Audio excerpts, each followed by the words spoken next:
In a bustling city lived a young man named Max. He was smart, capable, and full of potential, but his life told a different story. Every day, Max woke up tired, dragged himself to work, and returned home feeling defeated.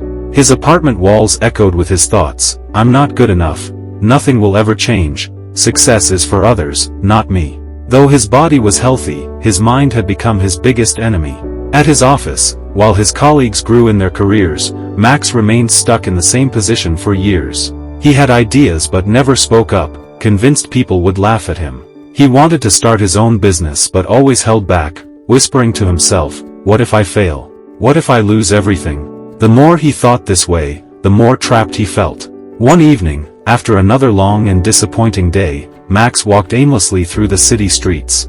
Neon lights flickered above him, but his heart felt dark and heavy. Lost in thought, he wandered into an old bookstore tucked away in a quiet corner. There, sitting behind the counter, was an elderly man with kind eyes and a calm presence. The man noticed Max's troubled face and asked gently, "What burdens you, son?"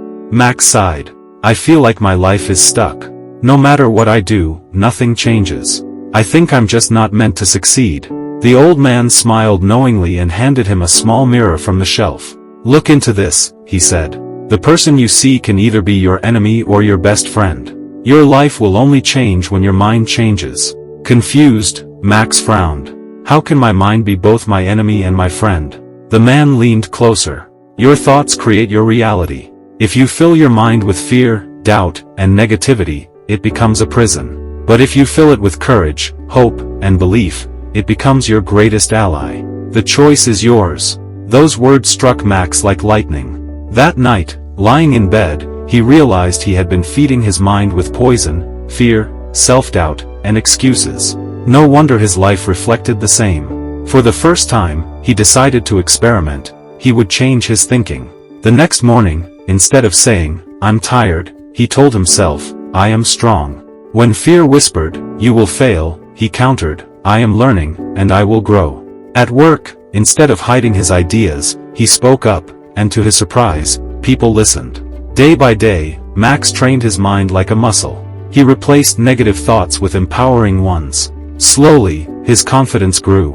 He began waking up with energy, setting goals, and taking small but bold steps. He started a side business online, something he had always dreamed of, and with consistent effort, it began to grow. Months later, Max's life looked completely different. His colleagues admired his leadership.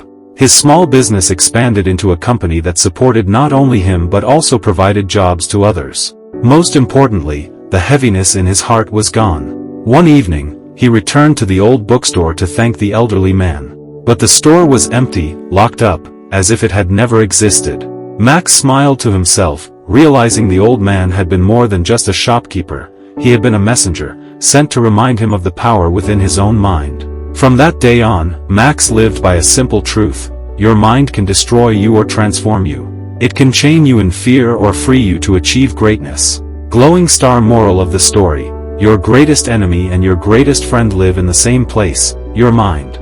If you change your thinking, you can change your entire life. Folded hands. If you enjoyed this story, please give it a thumbs up and share it with your friends. Don't forget to subscribe to our channel for more powerful and inspiring stories. Thank you for being with us.